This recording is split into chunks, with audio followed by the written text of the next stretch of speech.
Did you get yourself a haircut, John? Welcome to the Don't Dream It, Stream It. It's hard to say. That's probably why I just call it the Marketing Happy Hour.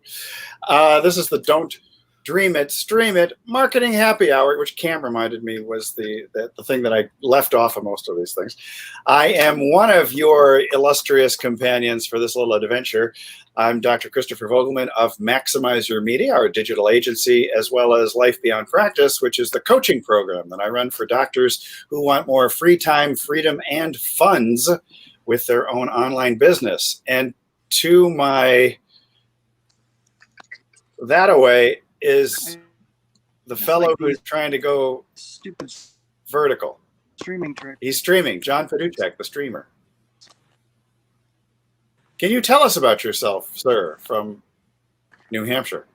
I think John lost his signal, or it's very irregular. I think it's chopped. Okay, so down below, Hey guys, what's up, everybody? This is Cam Jennings coming at you on behalf of EpicConversions.com. Thanks so much for having me, you guys.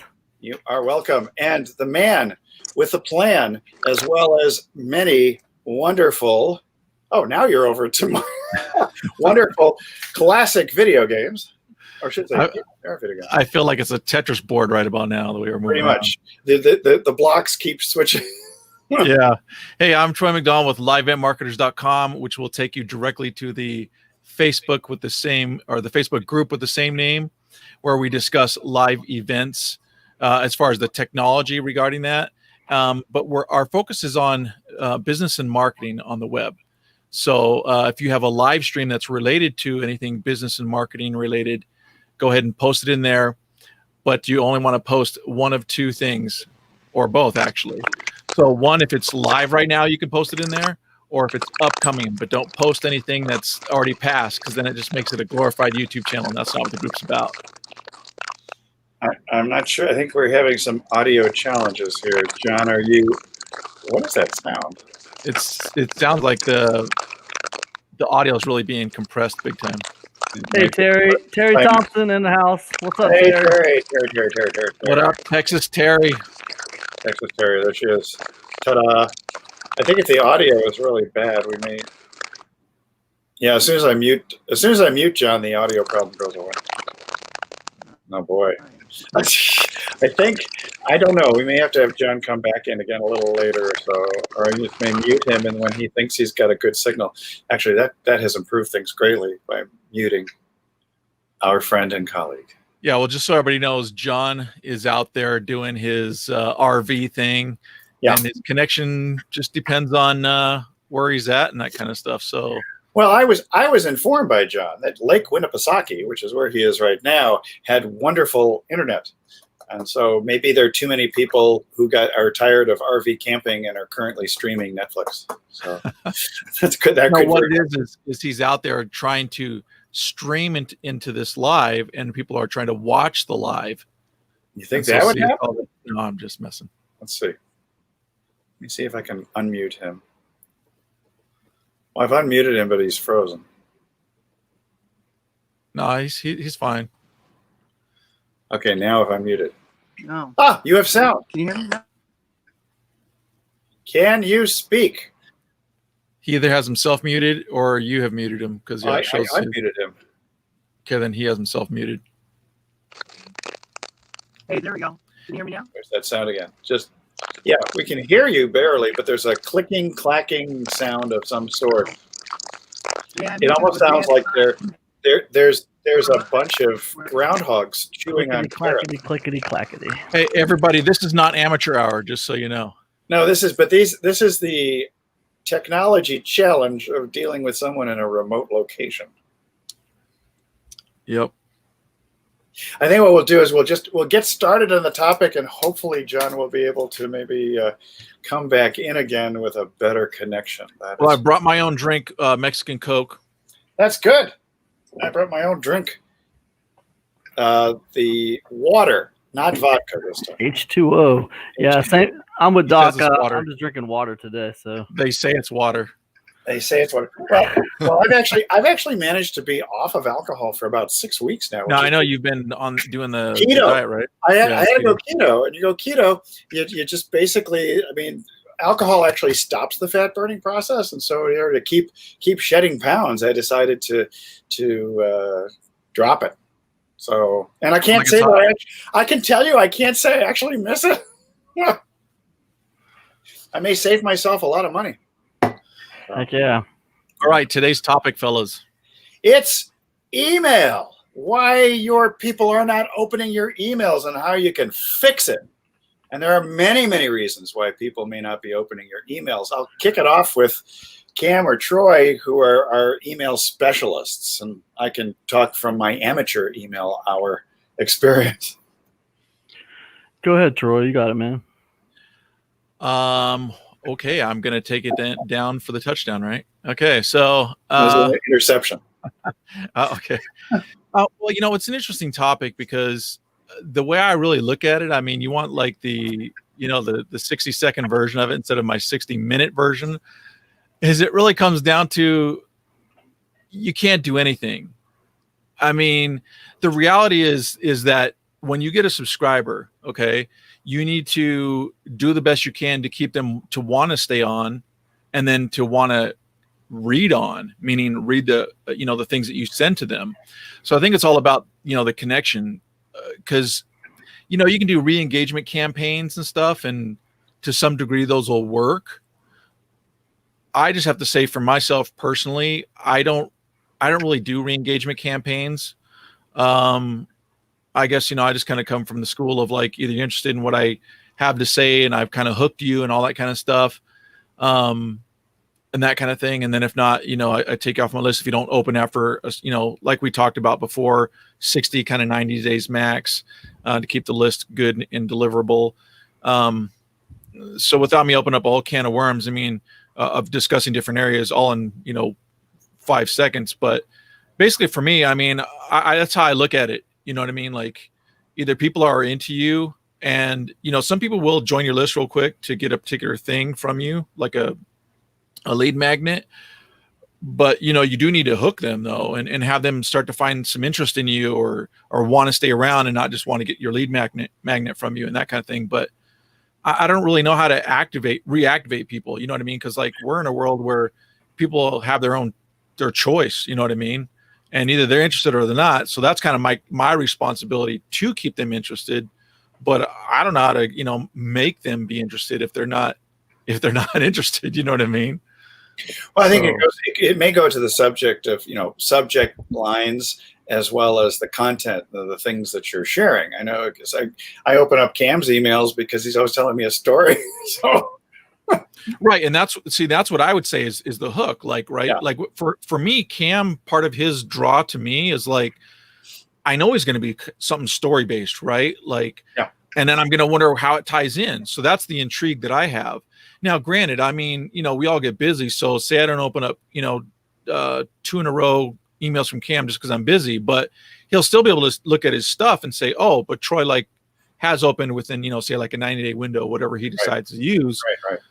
And that kind of thing. And that's what I'm saying. That's still engagement, but I can't expect everybody to necessarily, I mean, ideally you'd want somebody to open up every email you send, right? But, that isn't always realistic.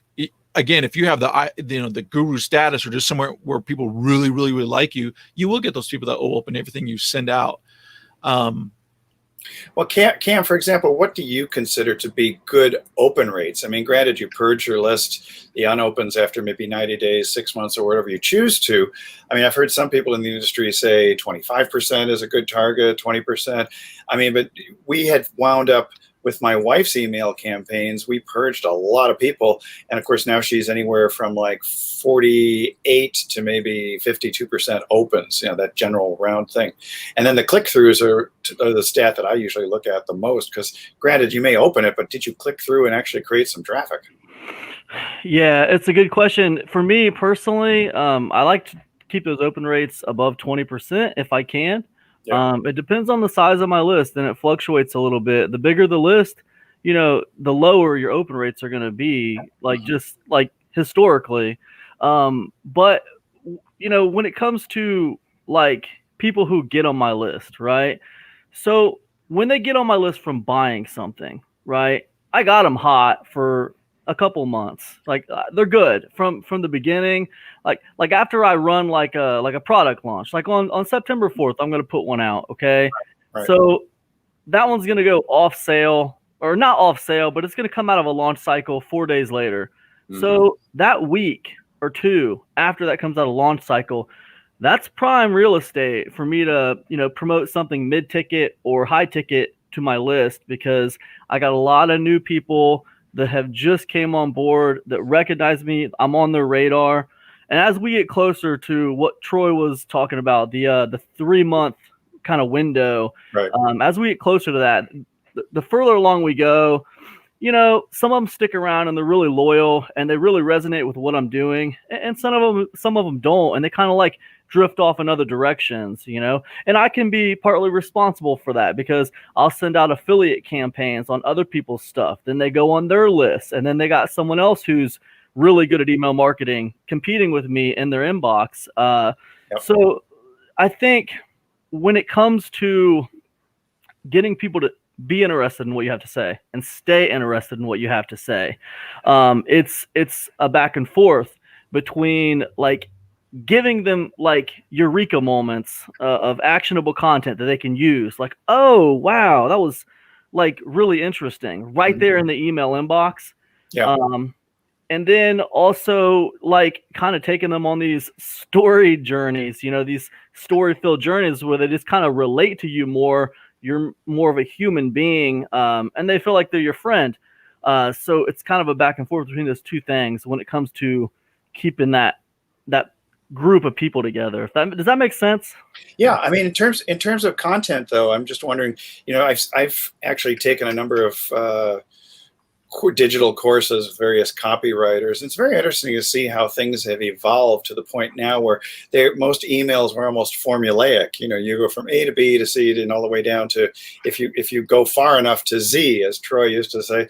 But one of the things that I have found is that people who seem to be creating conversational emails seem to be doing a lot better now because, as Troy, you mentioned earlier about it, it was all building relationships. And having conversations in an email is a very interesting challenge.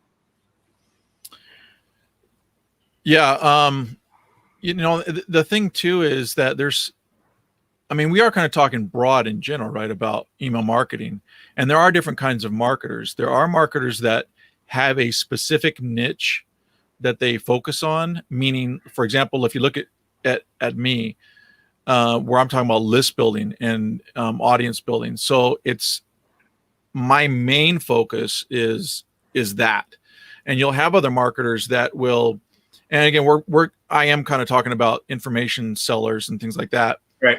But there are also the other ones that will, talk about, in one email about SEO, and then the other ones talk about product creation, doing videos and different things like that. So I can see where, or at least, and if we look at our own experience, right? Because we also purchase these types of things, right? We follow certain people. Yep. What do we do?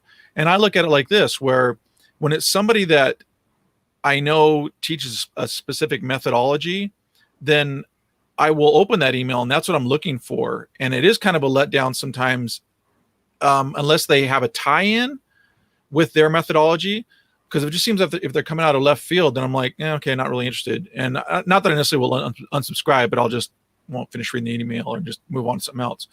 But I think that's the thing too, is that depending on what type of marketer you are, if you're hitting your list with something new all the time, and again, you got to know your audience. If they're okay with that, then you'll probably they'll resonate with you. I mean, they'll like that because that's kind of what they already know they're getting into.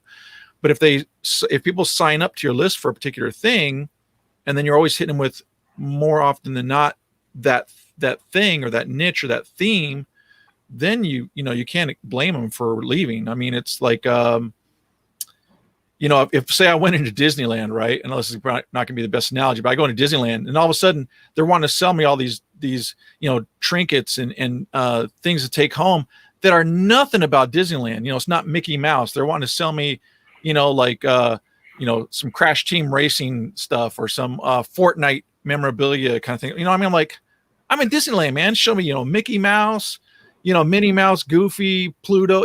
That's the stuff that I want, because that's what I'm buying into. So I mean, that's kind of how I look at it. That I mean, you have to wait out. I think nothing's wrong with, say, affiliate offers of other programs, but you what I don't always see people do is tied into what the people subscribed for initially.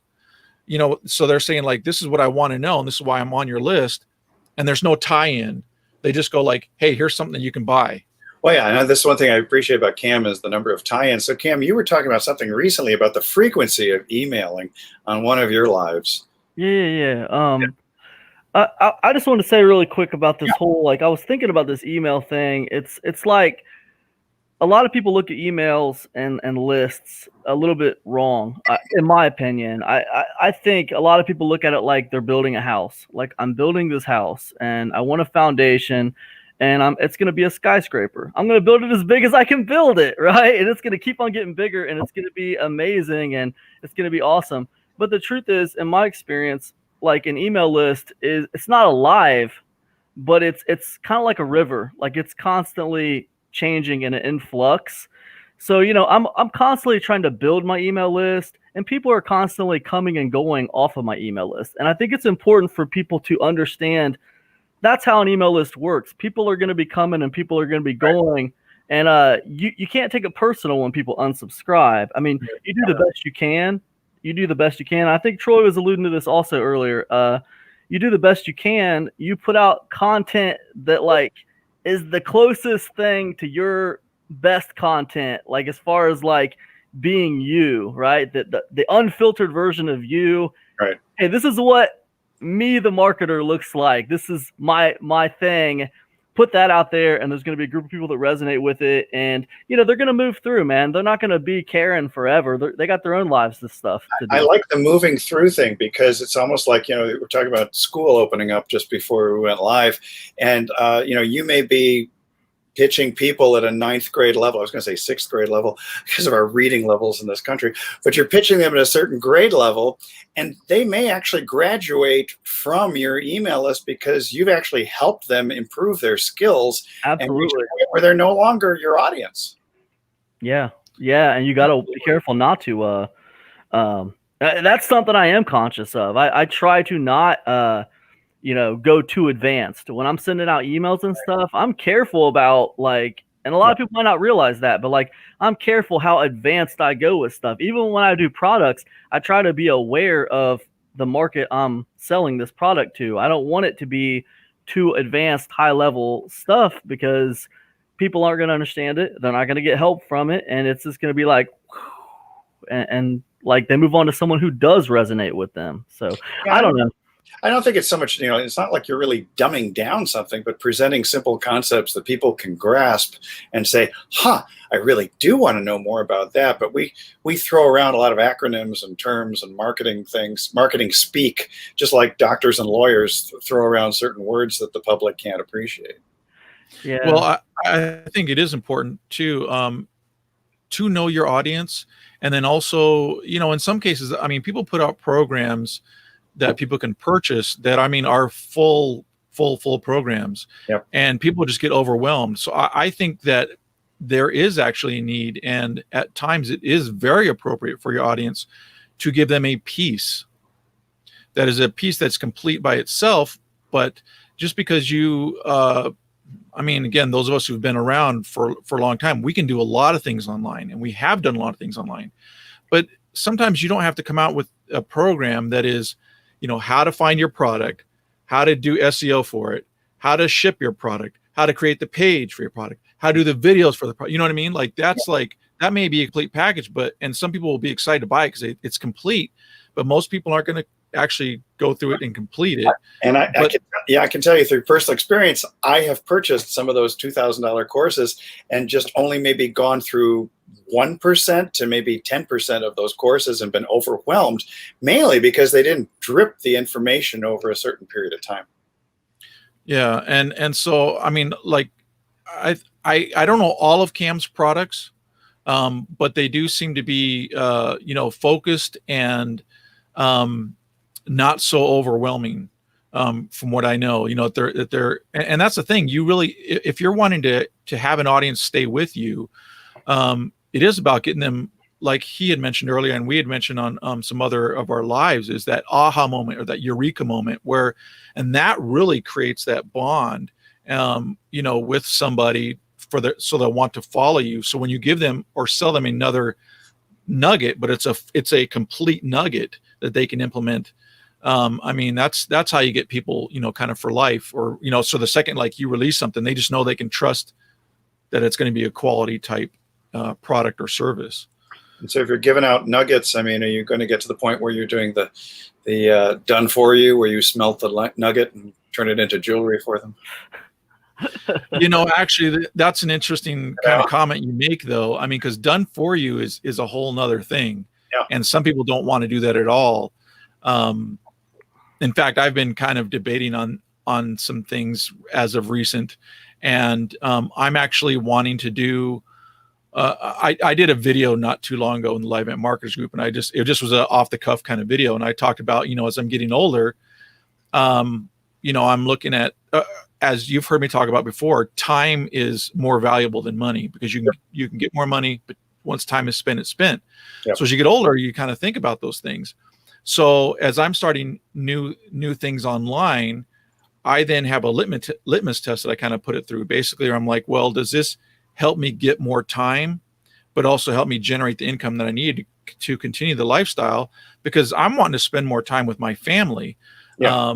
And they are actually the most valuable to me, right? So at the same time, I know and value the people that spend their money with me.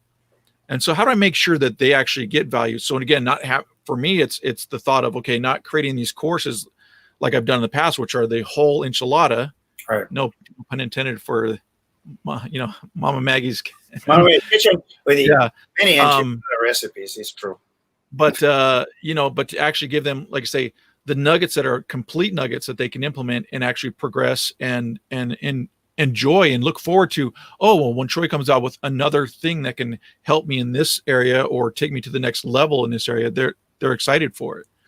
Hey, speaking of excitement, so Cam, I've had these conversations a few times of creating engaging subject lines, and that's been one of my things that I've been noodling on and figuring out what to do, both for my wife's newsletter, for some of my stuff, for my clients too. Can you speak to that a little bit about creating a subject line? Because we joke about it being sort of like a clickbait type of thing for a title or a subject. Yeah, it absolutely is. It is a clickbait thing. Because like with the internet, attention is the most valuable commodity that's here. It's even more than a couple years ago, right? Because a couple years ago, it wasn't the attention wasn't the most valuable commodity. It's just, it was easier to get people's attention 2 or 3 years ago. And as we move on, and as this news cycle, and as the information just gets more and more and more and more, heck, guys, I remember, I don't know how old I was. Maybe I was in high school when Columbine happened. And like, it was crazy. The entire country was shocked by Columbine, right? Yep. And then the Twin Towers happened. And you guys remember how the Twin Towers happened. In 2001, our country was shocked by this event. Now, in 2020, shootings are commonplace. We hear about them, and then they're gone. And another one happens a month later or something. And it's like nothing shocks anybody. People move on so quickly. COVID-19 just wouldn't go away. If COVID-19 would have happened, for like 6 months and then it went away, like, it would be ancient history by now. But because it's still here, we can't get away from it. But that aside, it is so crazy how hard it is to keep people's attention. So, yeah, I joke about clickbait because it's like you have to be a student of clickbait. You have to understand why people are clicking on things, and then you make it worth their time. But I look at like National Enquirer.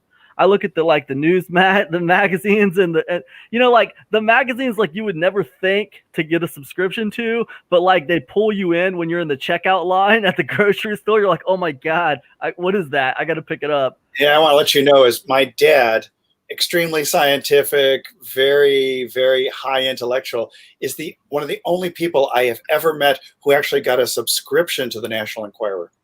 I would He loved the titles, I think is what it was. But let me tell you the difference though. Like so what Cam does, because there is, okay, if you literally take the term clickbait and what it really means is clickbait is where it's a really bait and switch. Yeah. So, but there's a difference between the way you guys using the term. What you guys are talking about is using something that as a subject line that is like, hey, what the, kind of gets people's attention. Yeah. And then you guys do tie it in where, but like literally the thing that chaps people is a bait and switch or an actual clickbait where, say, for example, a YouTube video alludes that it's going to be about this, and then it's not at all. I think that's annoying to people. And that's what I'm saying. There's a big difference between actually using an attention getting or a head turning, or as you guys are labeling it, clickbait. But I know that Cam's not like that. So like Cam will have something that'll be like, you're like, what the, and then you'll want to read, and there will be it will be within the context. I will study this clickbait artist. Even the guys that disappoint people and all the thumbs down because people are mad and everybody's commenting, hey, this isn't even in the video, what was in the title. Like they'll say stuff like that, and I love it, man. I mean, I hate that they're doing that. That's not very cool and it's not ethical. But man, I love the way they can come up with titles because, man, that's what we're in the business of. We right. have Well, attention. I know, but I agree with you. You're but, right. You're absolutely right, Troy. Okay, yeah, because that's what I was gonna say. Because like, I mean, I do like as a person, I like to see like them getting hammered or something like that because they did clickbait people and they deserve to get slammed. But from a business aspect, I would never want to do that. But I want that same effect of just like where they go, what? And then they read it and like, yeah, that kind of thing. Because that's an art form. That's it absolutely is. That's a separate art form from creating great content. You create the great content, but then you got to put on your hat of, all right, how do I grab people's attention? I just created something awesome. Now, how do I hit people in the mouth and get their attention, right? Yeah. So they'll pay attention to this thing. Because if nobody pays attention to it, it doesn't even matter. So, well, let me if I can throw in super quick an example of mine. So Frank Kern, right? I've known him for a long time, still on his list. And when I see a Frank Kern email come in, now granted, I mean, I've known him for many years, right? I've even worked for him, but if he just has a headline that, I mean, he does kind of repeat some, and he does have, as we know, people come in and out of his list, but like when I see one that's just kind of generic-y, I don't necessarily open it all the time. Right. But but that's the combination. So what I'm saying is who they're getting it from and the type of subject line plays a role as well. Because, you can get somebody that's not known, and even though it may be a good subject line, people may not open, but I think it's kind of like a 1-2 punch. If you get people to know who you are, and then you have the good subject line, that really helps. Because like I say, when I get the ones from Frank that are like a new one or one that I haven't seen, because again, we get blind to very similar headlines that other people are using, or just ones that are just too generic, or ones that again don't punch us in the mouth, as you'd say. You know what I mean? So that's the other thing is kind of becoming visible to the blind. Well, with regard to becoming visible to the blind, I've noticed and I don't know, you label it as strategic or you would label it as tactical, that people change things in their subject lines and even, their from line to make things more visible. I've seen people use emojis. I've seen people use brackets and other types of things, asterisks. Have you guys ever used anything like that to make your subject lines or your from look a little more unique? Yeah, there are certain emojis that are hot buttons, like that one emoji where like people are laughing in tears.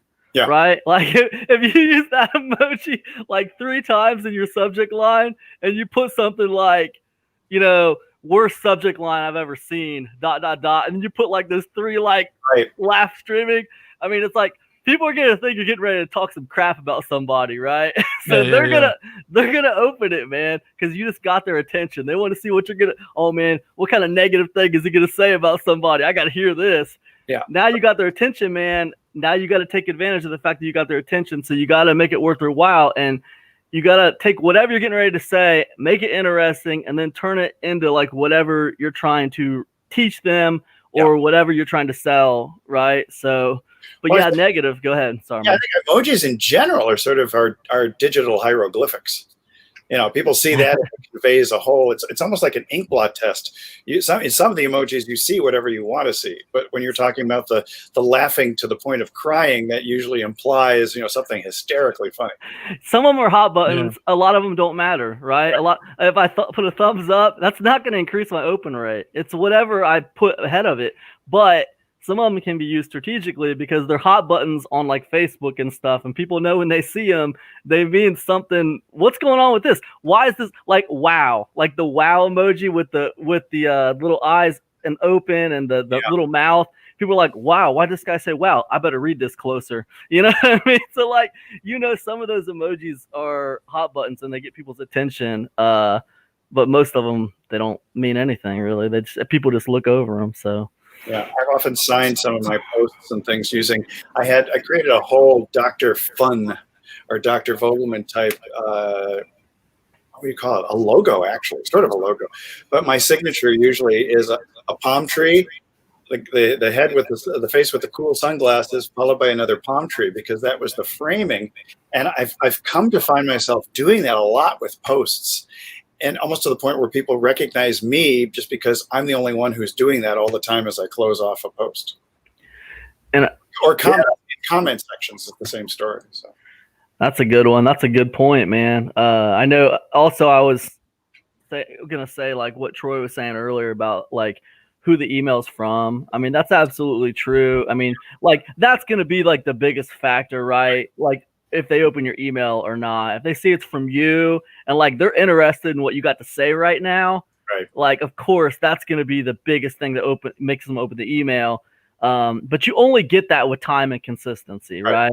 If you send out like several weeks worth of emails where like you have impressed upon people with funny emails, interesting emails, crazy off the wall emails, insightful emails that help them move their stuff forward. Now when they see email, now you've trained them. Now when they see emails from you, they're like, oh, what's this cat going to talk about today? I got to hear this, For instance, if I want to say like 10 ways to get people to open your emails more, right? That's a generic subject line. And instead of writing that, it would be better if I wrote, oh my, OMG, most generic, crappy subject line ever, ... with 3 little like laughing, emojis or whatever. Now everyone's going to open it. And then I'm going to be like, all right, guys, you know what? I got to teach you something really important today. But like the subject line I had was so generic. Like, I can't even believe I came up with it. It's so stupid. So this is what it was. I couldn't go in that direction, but I got to teach you this because it's going to like explode your financial well-being. Whatever. I've seen that too. Like it's so generic to have, 10 top weight loss things you can do today, the 7 foods for fat burning, the 3 ways to change your business tomorrow. I mean, as opposed to something that's really controversial, like fire your employees on Monday. Hey, knock, knock, knock. 2001 called. They want their subject lines back. So, and we'll always remember 2001. Well, as you guys were talking, a couple thoughts popped in my head. I also saw Terry popping in too. So yeah, Terry's chatting us up. Yeah. Boy, she's really going to town here. Hey, man. Yeah, she's saying some cool stuff. She's awesome. So the one thing that I've also noticed is that frequency literally is important because I know that sometimes that like I'll get an email and I'm like, who is this again? What is this all about? And I mean, I start looking and sometimes I'm like, oh yeah, this is what it is. But then I'm like either not interested in anymore, so I'm like unsubscribe.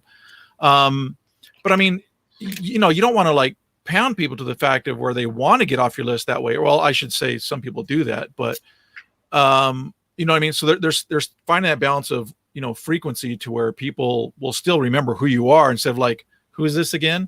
Like they got your lead magnet and then you've never emailed them at all. Yeah, I would think weekly is sort of a minimum. And I've got a number of marketing friends who, during their little launches, mini launches, typically for products, they'll do at least 2 emails a day, maybe maximum 4. But for the most part, if they're not annoying, if they do 2 emails a day for small products. Right. And what I'm saying is that, like, I'm surprised there are people though that, you will get on their list and then they won't email you just like forever. And then they finally do. And you're like, oh, okay. I found interesting back then, but then that was, 6 months ago and whatever. I've kind of moved on to something else kind of thing. 6 days ago these days. Well, I'm old school. So, anyway, long story short. No, you're right though, man. It's crazy. Because you value time, Troy. That's why you longer. And then the other thing is that I've been thinking more about lately as well. And I just grabbed a service that I'll be using, but, surveying your list, literally where you talk to your list. I mean, there's always the, hit reply and all that kind of stuff like that. And I think some people, well, first off, not a whole ton of people are going to do your surveys anyway, right? Even if they're just open-ended, like, hey, come here, fill out, just tell me whatever you want, where you're at, what you're doing, what you like, what you're interested in. So, but you want to get to know your audience. And sometimes, it might even be a survey where it's more like, click a link if you're more interested in this or this. But it also helps you to not only tailor your content, but it also helps you with product ideas.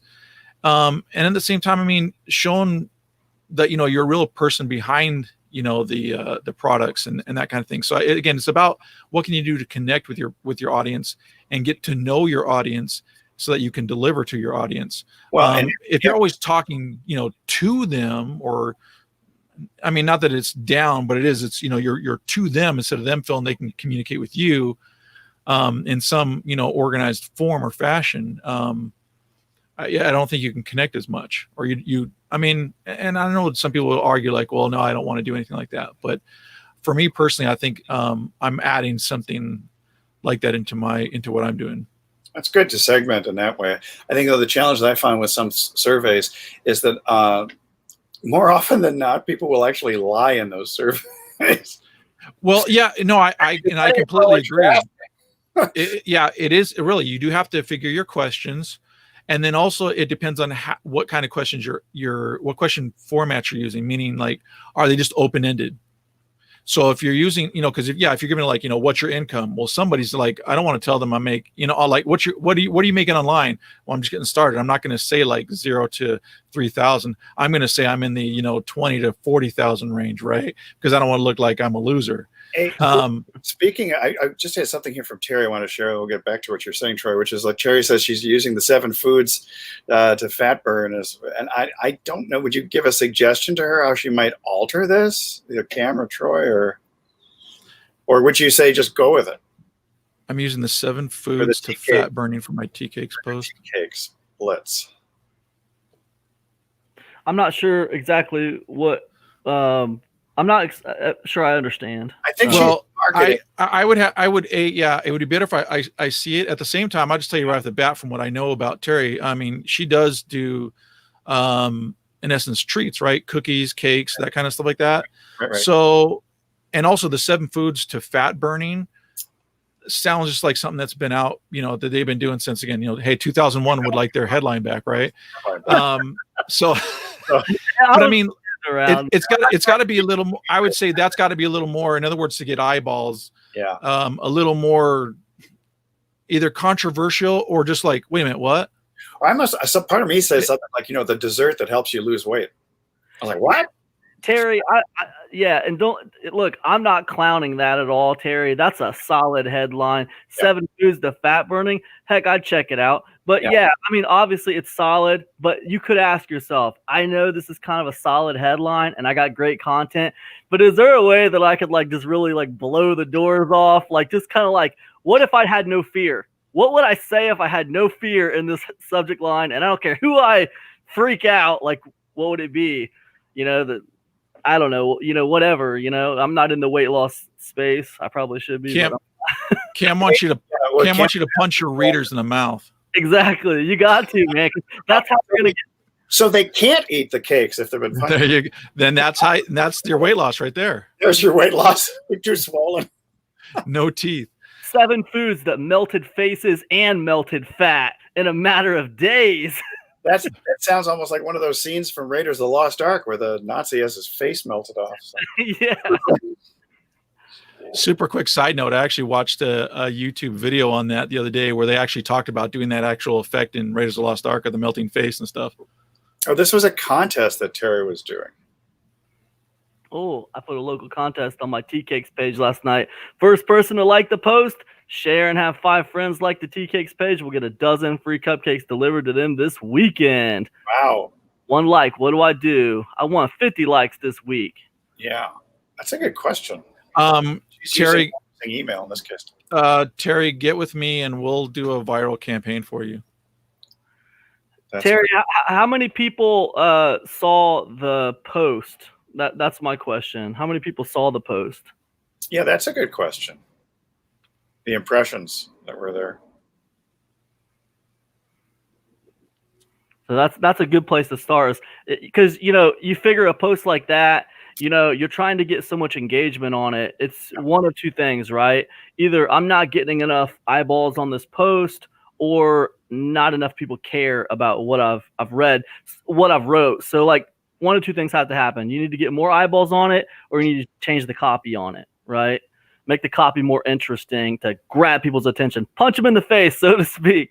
But it's one of those two things, right? Either get more eyeballs on it or change it to where it like grabs their attention. And in terms of grabbing, don't be too afraid to use really eye-catching images, because realize so many people are just scrolling along. You got to make them stop from their scrolling to check out what you're doing. A lot of times the initial things that we come up with when it comes to like putting like the first hook line of a post on Facebook or whatever, a lot of times those lines are regurgitated, man. They're just like surface level. They're spinning around in our minds because we've seen them 1,000 times from other people writing similar posts. So a lot of times, man, you got to reject that stuff and you got to think, no, man, forget that. I got to think of something really weird and out of ordinary to put up at the top of this thing to like pull people in. That's what I do anyway, man. And that works for me. Let me add some stuff also on top of that, as far as like virality, right?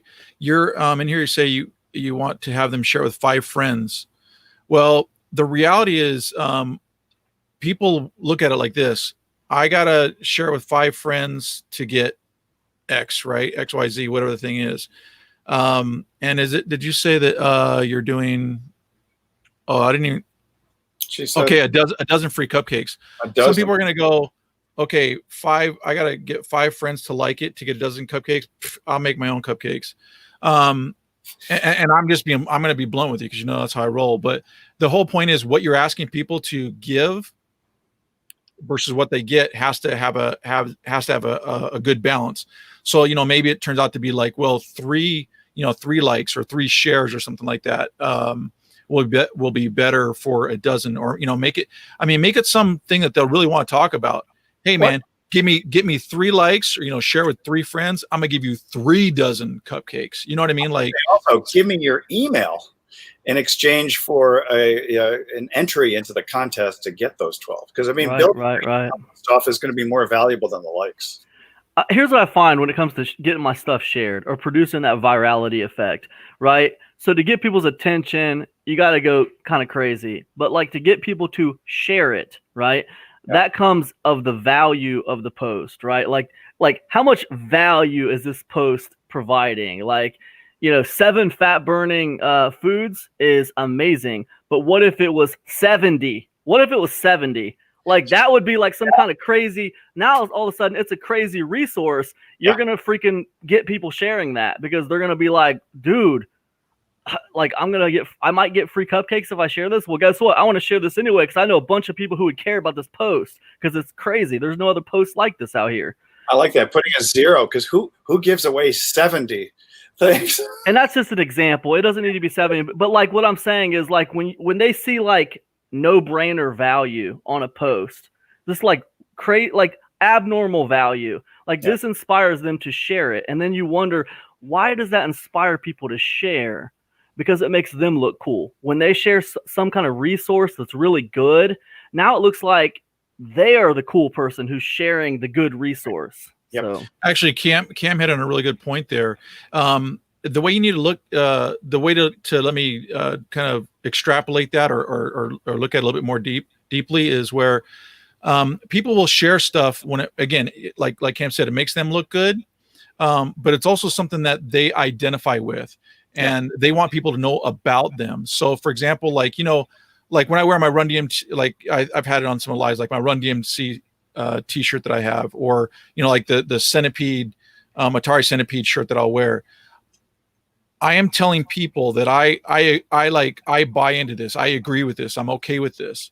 So the content that you want them to share, you have to know that your audience you're asking them to say, hey, I agree with this.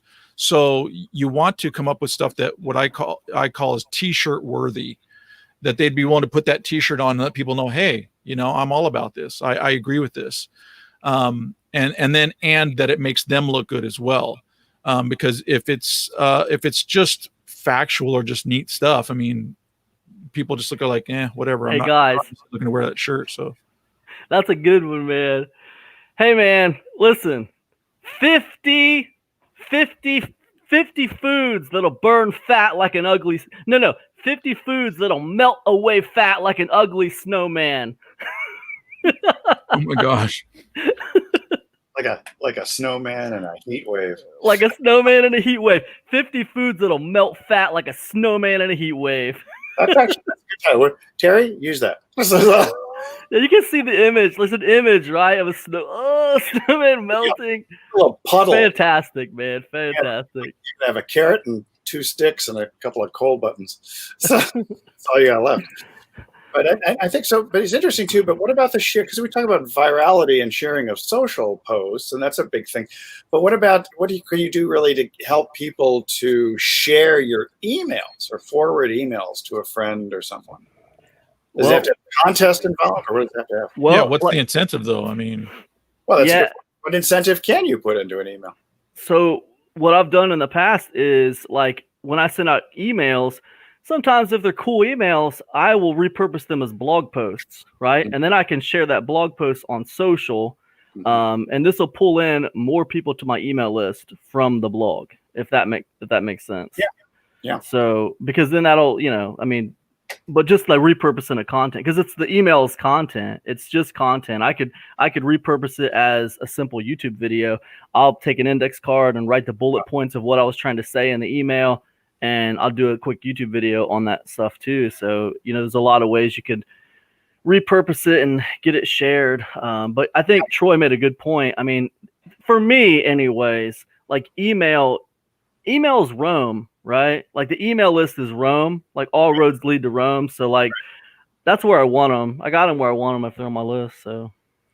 Yeah, because I do have a friend who would publish. I got her off of this habit, which was she would publish the content of her email on her social media the same day she sent out the email, and I had to say, look, the reason your opens are not as great is because people know they don't have to go to their inbox; they just need to go to their feed. And once she stopped doing that, her email open rate increased. Yeah, but yeah. Later, she would repurpose the email as a social post. Yeah, or you could tease the email, like if you're giving value in the email, you could give some of that value on your social media, right. Some of it on your blog, and say, hey, listen, man, I know I gave you 5, but guess what? I got 5 more. They're gonna melt the snowman even more.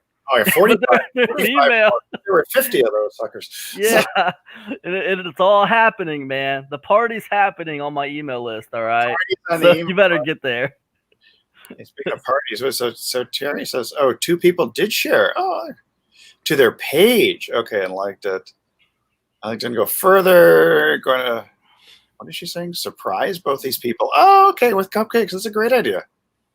Yeah, and then actually, ask them if they wouldn't mind, taking a picture with it and posting it, But yeah, because that's the kind of stuff that really goes well. Seeing people, their faces with the stuff that you've created all over the faces and places.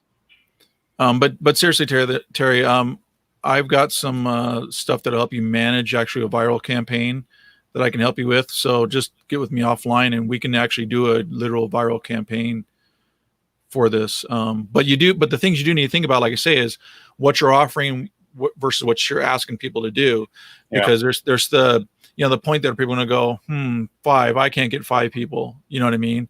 3, okay, I might be able to do that. But then also, like they're looking at, hey, I'm paying with this, whatever you're asking them to do to get this. And you really need to have what you're giving them outweigh what you're asking them to do. Well, and it's the cost of acquiring subscribers. This is interesting. I mean, you could get to the point where you're so efficient in creating cupcakes that you give one cupcake for each email.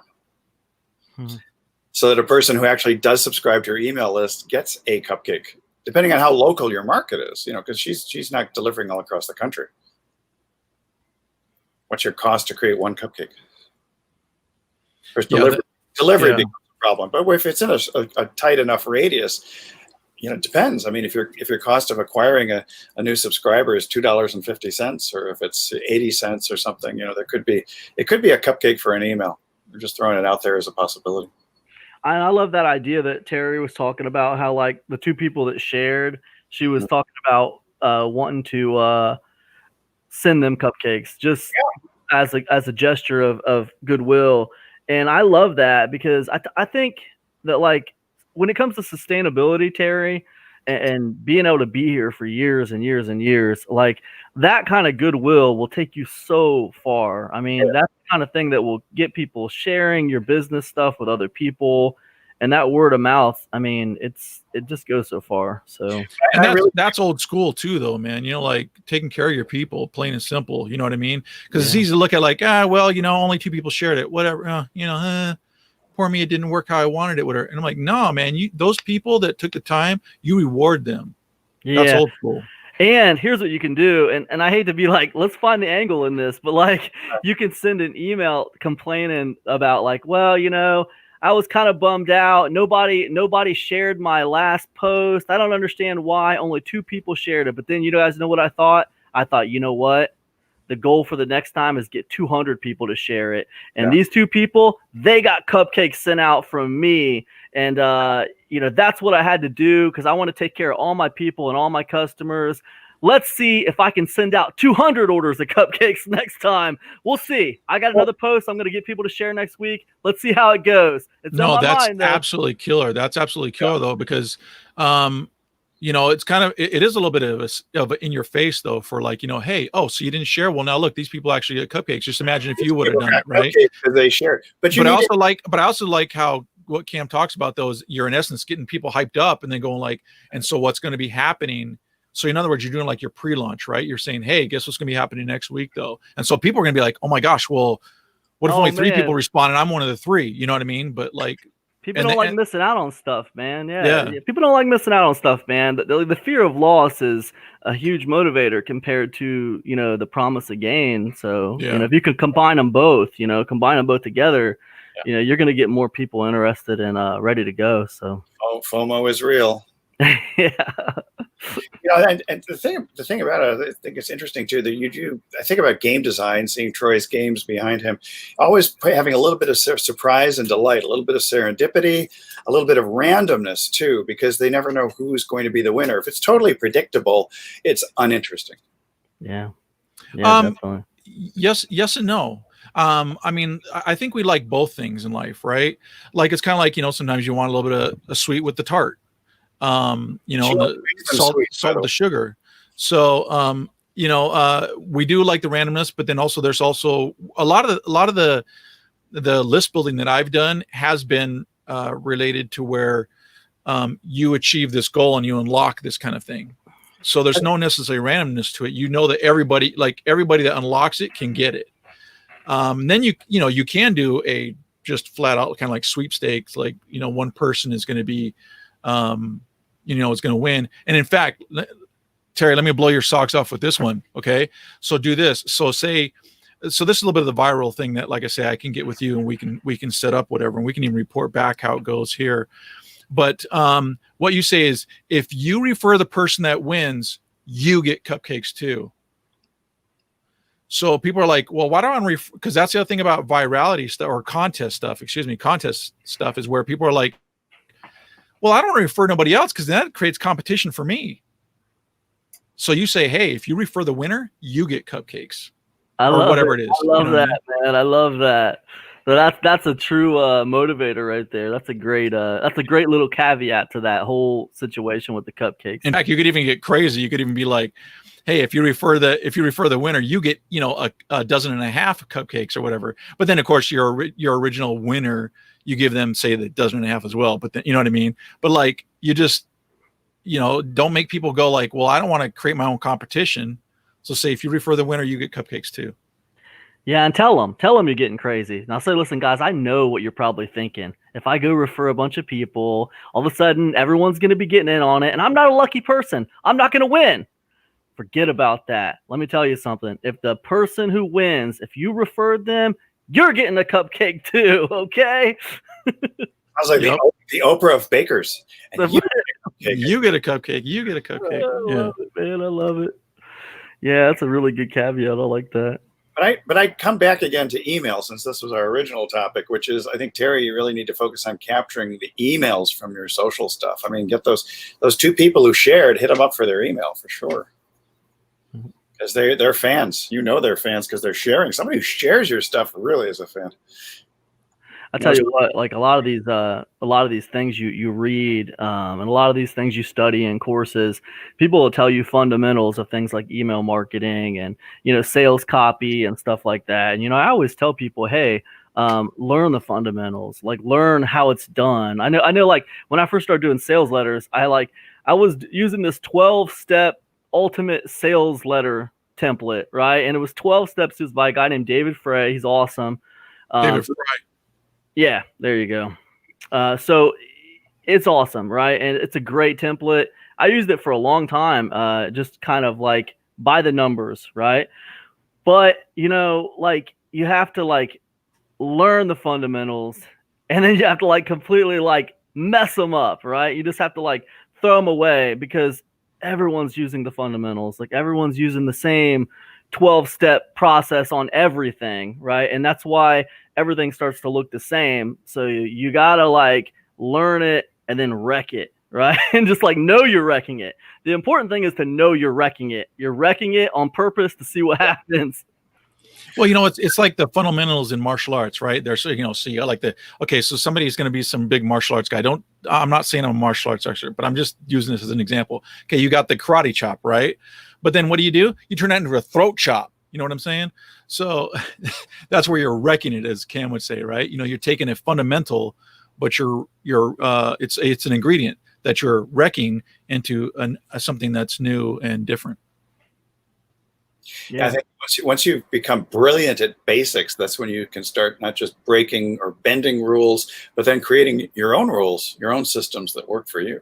Like the Matrix. Very much.